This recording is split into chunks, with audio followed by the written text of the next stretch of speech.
కృష్ణా నది పరివాహక ప్రాజెక్టులపై సుప్రీంకోర్టులో విచారణ జరిగింది. ప్రాజెక్టులన్నీ కేఆర్ఎంబీకి అప్పగించాలి అన్న కేంద్రం నోటిఫికేషన్ను సవాల్ చేస్తూ తెలంగాణ వేసిన పిటిషన్ను ధర్మాసనం విచారించింది. అంతకుముందు కృష్ణా నదిపై ఉన్న ప్రాజెక్టుల నుంచి అనధికారికంగా విద్యుత్ ఉత్పత్తి చేస్తున్నారు అంటూ ఏపీ కూడా పిటిషన్ వేసింది. రెండు రాష్ట్రాలు వేసిన పిటిషన్లపై ఇవాళ సుప్రీంకోర్టు విచారణ జరిపింది. తెలంగాణ వేసిన పిటిషన్పై 2 వారాల్లో కౌంటర్ వేయాలని ఏపీ కేంద్రానికి నోటీసులు జారీ చేసింది.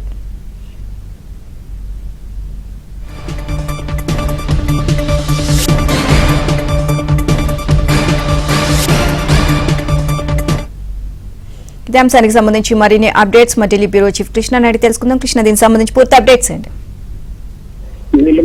ఏదైతే కృష్ణా నది పరివాహకంలో ఉన్నటువంటి ప్రాజెక్టులన్నీ కూడా కృష్ణా నది రివర్ బోర్డుకు సంబంధించినటువంటి బోర్డుకి అప్పగించాలంటూ కేంద్రం ఏదైతే నోటిఫికేషన్ ఇచ్చిందో ఆ నోటిఫికేషన్ ను అమలు చేయకూడదంటూ ఇటు తెలంగాణ ప్రభుత్వం పిటిషన్ దాఖలు చేసింది. అదేవిధంగా దాన్ని అమలు చేయాలంటూ ఏపీ ప్రభుత్వం కూడా పిటిషన్ దాఖలు చేసింది. ఈ 2 పిటిషన్లను ఈరోజు సుప్రీంకోర్టు న్యాయమూర్తి జస్టిస్ అభయ్ ఒక, జస్టిస్ ఉజ్జల్ భూయాన్ల నేతృత్వంలో ధర్మాసనం విచారణ జరిగింది.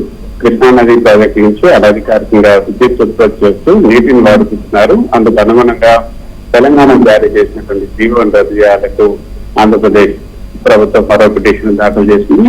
సో దీనిపైన కూడా విచారణ చేపట్టింది. కేంద్రం నోటిఫికేషన్ పైన చేయాలని దాఖలు చేసినటువంటి తెలంగాణ ప్రభుత్వం దాఖలు చేసినటువంటి పిటిషన్ పైన విచారణ జరిపినటువంటి ధర్మాసనం ఏదైతే ఈ పిటిషన్ పైన తెలంగాణ ప్రభుత్వం దాఖలు చేసిన పిటిషన్ పైన 2 వారాల్లో కౌంటర్ దాఖలు చేయాలని ఆంధ్రప్రదేశ్ అదేవిధంగా కేంద్ర ప్రభుత్వానికి సుప్రీంకోర్టు నోటీసులు జారీ చేసింది.